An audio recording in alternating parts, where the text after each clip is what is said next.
எனது புரட்சித் தலைவர் எம்ஜிஆருக்கு கோவில் கட்டிட்டு வராங்களா? ஆமாங்க. தமிழகத்தின் முன்னாள் முதல்வரும் புரட்சித் தலைவருமான எம்ஜிஆருக்கு ஒரு கோவில் கட்டப்பட்டு வருது. இந்த கோவில் வேலூர் மாவட்டம் காட்பாடி அடுத்த தொண்டாந்தொழிச்சி கூட்ரோடு பகுதிக்கு அருகாமையில் தான் இந்த கோவில் கட்டிட்டு வராங்க.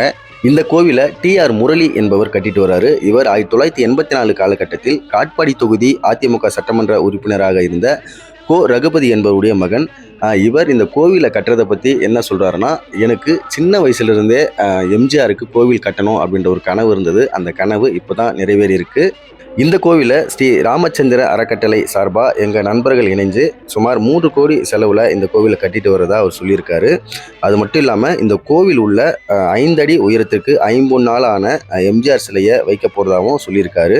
அந்த சிலை தனிப்பிறவி எனும் ஒரு படத்தில் எம்ஜிஆர் முருகன் வேடத்தில் வருவார்.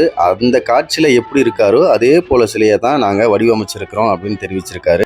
இந்த கோவிலை மும்மத அடையாளங்களோடு கட்டப்பட்டு இருப்பதாகவும், இந்த கோவிலுக்கு முன்பகுதியில் 3 மதத்திலும் எம்ஜிஆர் உள்ளது போன்ற சிலையை வைக்க போகிறதா அவர் சொல்லியிருக்காரு. இந்த கோவிலில் அனைத்து மதத்தினரும் இலவசமாக திருமணம் செஞ்சுக்கலாம் அப்படின்னு சொல்லியிருக்காங்க. இந்த கோவில் மார்ச் 8ஆம் தேதி கும்பாபிஷேகம் பண்ணி திறக்க போகிறதா சொல்லியிருக்கிறாங்க. இந்த கோவிலுக்கு அனைத்து மதத்தினரும் அனைத்து கட்சியினரும் பாகுபாடின்றி வந்து போகலாம் அப்படின்னு சொல்லியிருக்காங்க.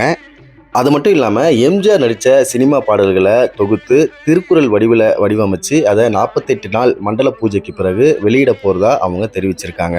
இதுபோல் மக்களுக்காக தன்னுடைய வாழ்க்கையை அர்ப்பணித்து வாழ்நாள் முழுவதும் மக்களுக்காக வாழ்ந்த ஒரு மனிதருக்கு கோவில் கட்டி கும்பாபிஷேகம் நடத்தி அந்த மனிதரை கடவுளாக வணங்கக்கூடிய ஒரு நெகிழ்ச்சியான சம்பவம் வேலூரில் அரங்கேறி இருக்கு.